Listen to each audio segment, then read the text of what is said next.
Pesma. Kali ini saya Selvita dan saya Aude Magdalena. Kita lagi di mana ini, Mbak? Rumah Pintar tentunya. Oh ya, kita kenalan dulu dong sama Masnya. Untuk Masnya sendiri boleh perkenalan? Iya, nama saya Samsul Hadi Saputra. Saya founder Rumah Pintar Jember. Mas, tadi siapa? Mas aja, Mas Samsul. Mas Samsul, betul? Ya. Oke. Mas Samsul, ini kan lagi mendung juga, terus suasananya juga enak kalau minum teh anget-anget. Boleh nggak sih Mas kita dikasih tahu sedikit cerita tentang sejarahnya Rumah Pintar ini? Ya, Rumah Pintar ini berdiri di awal tahun 2014 di rumah pribadi saya sebagai rumah baca. Kegiatannya ada dua, jadi yang pertama itu les gratis, yang kedua peminjaman buku. Dua itu kegiatan awal. Tapi karena berjalan 2 tahun kemudian nggak muat, akhirnya kita harus ekspansi ke tempat yang baru. Nah, 2016 akhirnya pindah ke tempat yang asri sekarang ini. Berarti tahun 2014 itu kan dijadiin rumah baca itu. Ada biaya sewa nggak sih per pinjaman bukunya? Oh, nggak ada. Jadi memang itu memang kegiatan gratis yang kami desain untuk pemberdayaan masyarakat gitu. Pindah ke sininya itu dari tahun kapan? Pindah ke sini 2016, diresmikan tepatnya 1 Juni 2016. Gitu. Kalau latar belakang sendiri kenapa dibangunnya Rumah Pintar ini gimana, Mas? Iya, ada dua sih Mbak sebenarnya yang melatari. Yang pertama, saya melihat sebagai putra daerah saya punya kewajiban untuk membangun kampung. Kemudian yang kedua, saya melihat juga masih ada ruang untuk meningkatkan motivasi sekolah atau motivasi belajar. Jadi karena saya lihat masih kanan kiri saya masih banyak anak putus sekolah. Akhirnya salah satu cara yang kemudian kami tempuh sebagai pengabdian ialah mendirikan rumah baca, kemudian dikembangkan menjadi sekolah alam dan pendidikan kesetaraan. Untuk yang terlibat di Rumah Pintar sendiri itu siapa saja? Ya, kalau di pengurus foundernya sebenarnya kita ada 5 founder plus 1 pembina, dan kebetulan boleh saya sapa juga teman-teman. Jadi saya sebagai co-founder, kemudian sekretarisnya ada Mas Rizky, beliau di Surabaya. Kemudian jadi yang menarik sebelum dilanjutkan, founder Rumah Pintar ini tidak satu lokasi Mbak, tidak satu daerah, jadi beda daerah. Jadi saya sebagai co-founder itu di sini di Jember, Desa Karangharjo. Kemudian Mas Rizky ini sekarang tinggal di Surabaya. Kemudian bendahara Mas Rudbi di Jember juga, tapi beda kecamatan. Kemudian ada pengawas Mas Nurdin yang di NTB, jadi di Lombok Mas Nurdin. Kemudian satu lagi Mas Albadri ini di Situbondo. Jadi tidak ada hubungan saudara, tidak di satu lokasi. Itu menariknya. Berarti banyak banget ya Mas adanya Rumah Pintar ini, nggak cuma dia ada di Karangharjo ini? Ya, kalau tempatnya sebenarnya di sini, tapi pendirinya ini teman-teman dari berbagai tempat. Jadi asalnya, jadi kan kita kuliah di satu kampus, kemudian setelah lulus akhirnya pulang ke kampung masing-masing. Tapi tetap jalan sampai sekarang. Ya, ini satu-satunya. Bisa. Untuk respon masyarakat pas awal adanya Rumah Pintar ini gimana, Mas? Ya, seperti yang pernah saya ceritakan di berbagai media, jadi memang tantangannya itu sosialisasi di awal kepada warga. Kenapa demikian? Karena Rumah Pintar ini dulu di desa itu hanya ada 2 dimensi pendidikan. Jadi pendidikan pesantren yang memang asal muasal turun temurun itu di desa, kemudian pendidikan formal. Nah, pendidikan formal ini seperti SD, SMP, dan seterusnya. Nah, Rumah Pintar itu berada di tengah-tengah di antara itu. Jadi kami formal tetapi dengan konsep non-formal. Sehingga memang butuh effort yang luar biasa untuk mensosialisasikan kegiatan pendidikan Rumah Pintar ini. Kalau hari aktifnya itu Senin sampai Jumat atau? Ya, sebenarnya kalau kegiatan kami bisa dibilang full pendampingan dan semacamnya. Tetapi kalau berbicara pendidikannya, kami fokus di weekend. Jadi kalau untuk taman belajar mingguan di hari Jumat, kemudian di pendidikan kesetaraan itu Sabtu dan Minggu. Kalau ini Mas, selain belajar di sini ini ada kegiatan non akademik nggak sih Mas di sini? Ya, kalau yang kegiatan akademik itu ada dua. Jadi yang pertama taman belajar mingguan di hari Jumat, kemudian pendidikan kesetaraan di Sabtu dan Minggu. Nah, kalau yang non akademik itu ada kegiatan bakat minat yaitu sekolah sepak bola dan pantomim. Kemudian ada pendampingan masyarakat. Pendampingan masyarakat itu kita pendampingan kepemudaan, kemudian sama pendampingan UMKM.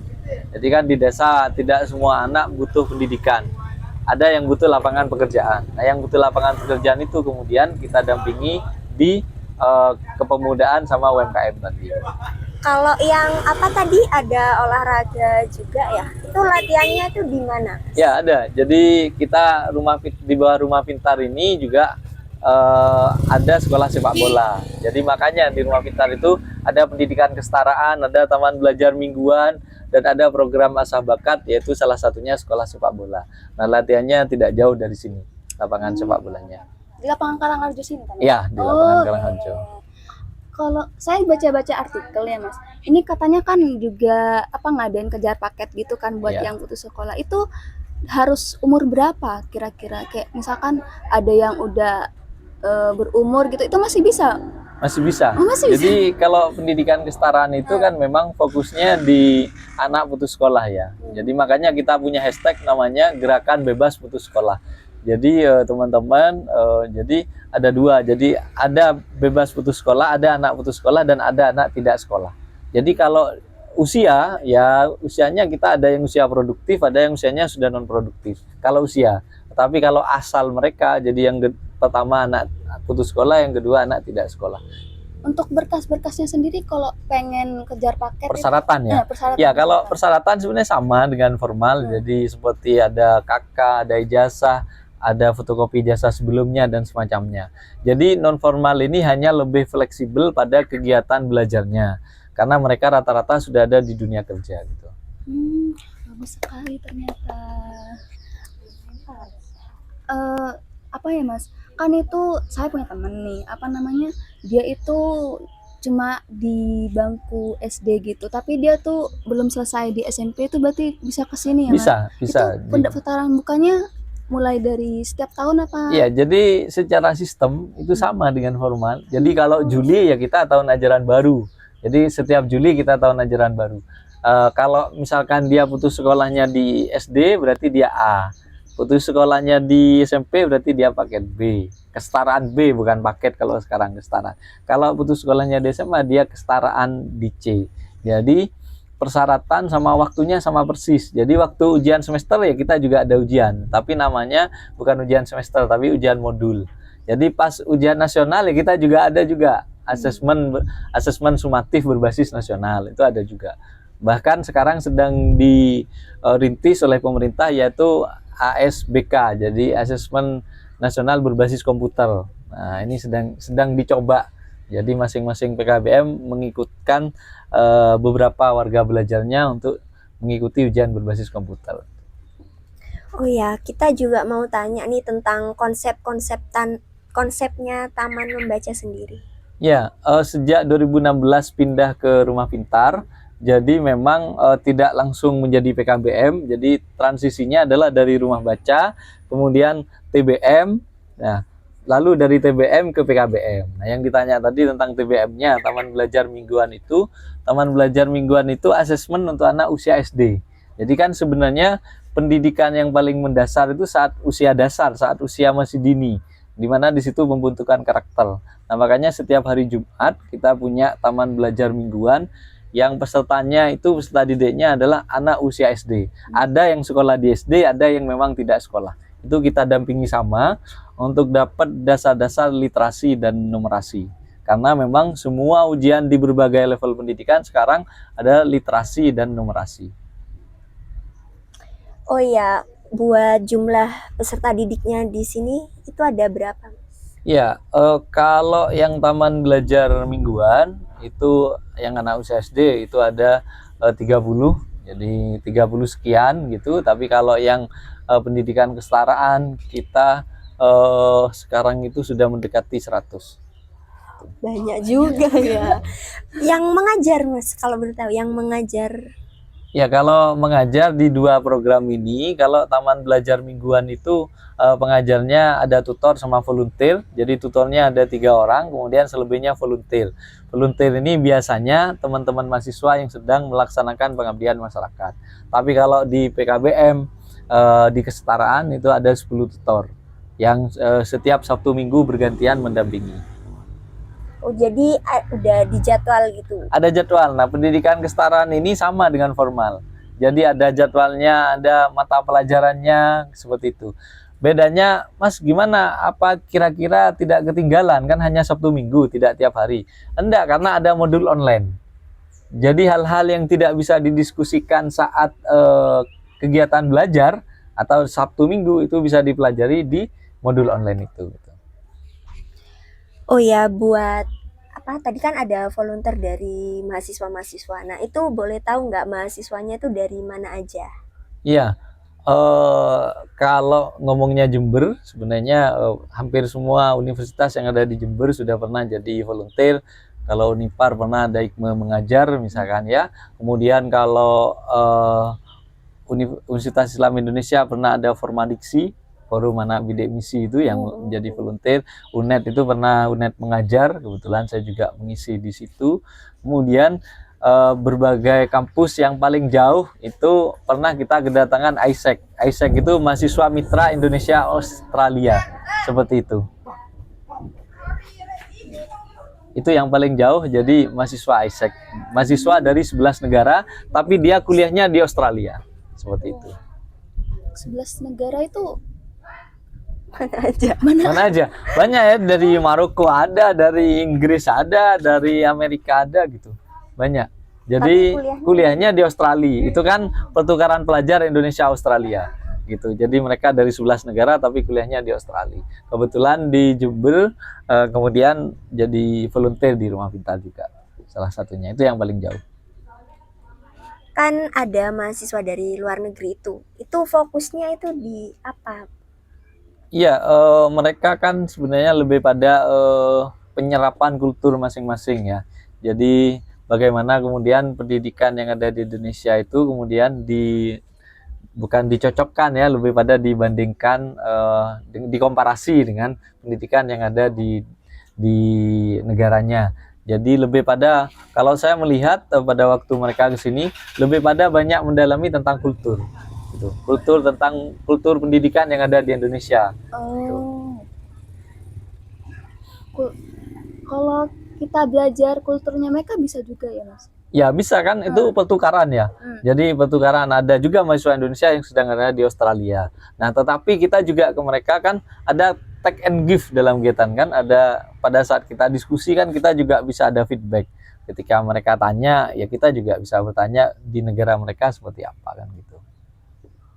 Kalau Oh ya, untuk manajemen waktu nih antara waktu untuk keluarga dan untuk Rumah Pintar sendiri itu Masnya gimana? Iya, kebetulan kan memang di semua program yang ada di Rumah Pintar sudah ada pengelola masing-masing. Jadi saya sebagai founder itu sebenarnya lebih pada mengembangkan jaringan, kemudian melakukan asesmen terhadap seluruh pengelola. Jadi kayak di Taman Belajar Mingguan itu ada kepala program, di pendidikan kesetaraan itu ada kepala PKBM dan seluruh jajaran di bawahnya, ada wakakurikulum kesiswaan dan seterusnya.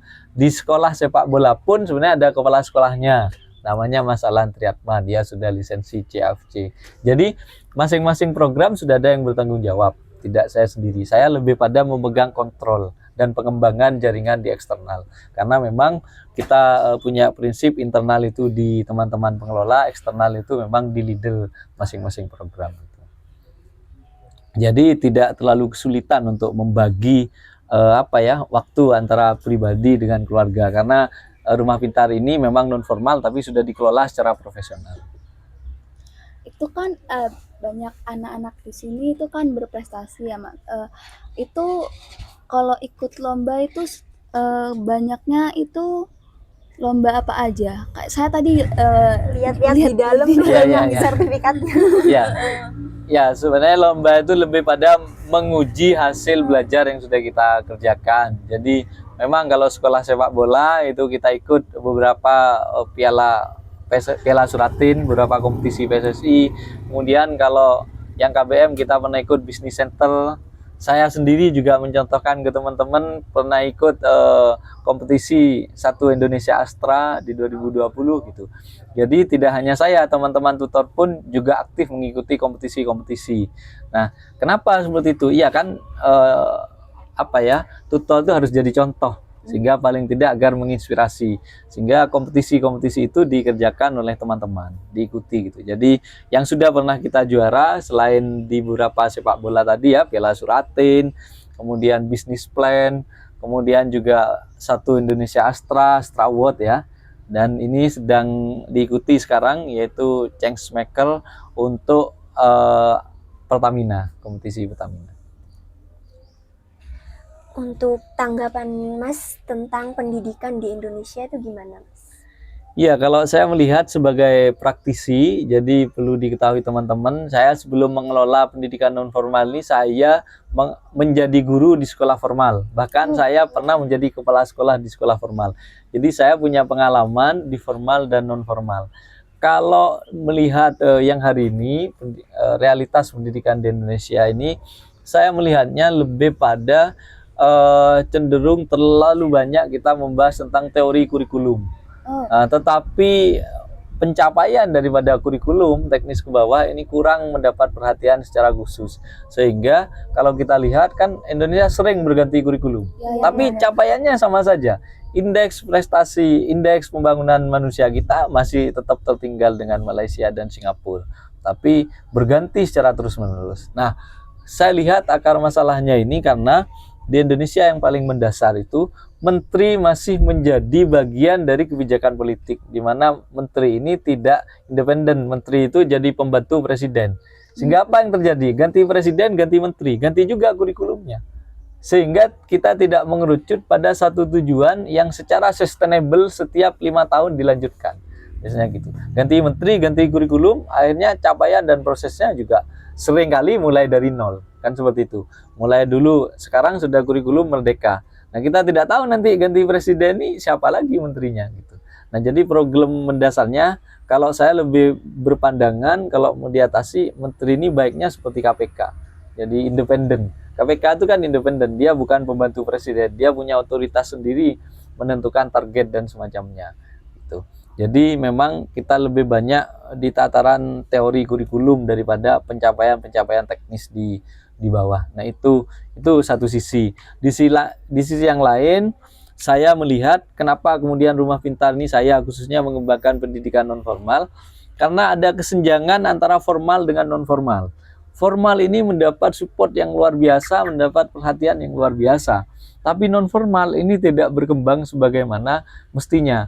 Padahal kalau kita lihat, yang sangat butuh pendampingan itu anak putus sekolah. Kenapa? Karena dia pernah gagal. Maka dia perlu asesmen yang luar biasa atas kegagalannya. Tapi kan selama ini fokus pemerintah itu banyak di formal. Itu pandangan saya. Untuk Mas, metode belajarnya kan kita kan dari sebelum-sebelumnya kan pakai kurikulum, banyak kurikulum nih. Menurut Mas, dari semua kurikulum apa yang worth it buat anak-anak? Ya, saya tidak pernah melakukan riset untuk membandingkan sebenarnya ya. Tetapi kalau saya lebih cenderung yang paling efektif itu yaitu melakukan inovasi metode mengajar. Kenapa demikian? Karena apapun kurikulumnya, ketika metode mengajarnya tidak sesuai dengan keinginan siswa atau warga belajar kalau di pendidikan non formal, ini tidak akan tersampaikan juga. Jadi misalkan kita sekarang kurikulum merdeka. Nah, kurikulum merdeka yang kemudian kita sampaikan dengan metode dan sarana yang kurang tepat, ini juga tidak bisa dicapai. Jadi sekarang kurikulum merdeka itu kan erat sekali dengan literasi. Nah, literasi ini kan juga perlu kemudian mendapat fasilitas tertentu. Misalkan buku. Nah, buku sekarang anak suruh baca buku mungkin bosen, ya kan? Berarti butuh literasi digital. Nah, pertanyaannya apakah menteri lewat lembaga pendidikan yang ada sudah memfasilitasi secara merata? Tentu kan ini belum.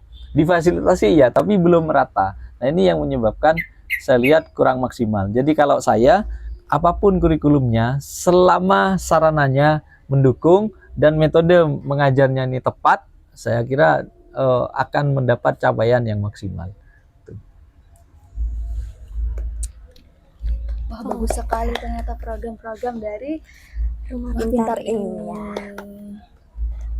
Oi, oi, Karena kita di ujung udah di ujung acara. eh, Ya. Terima kasih kita telah akan pamit meluangkan dulu waktu. ya guys. See you and next video. Makasih sudah nontonnya. Makasih yang udah like. Jangan lupa subscribe dan see you and next episode. Ya, Bye bye. Terima kasih Terima kasih ya Mas. Mas.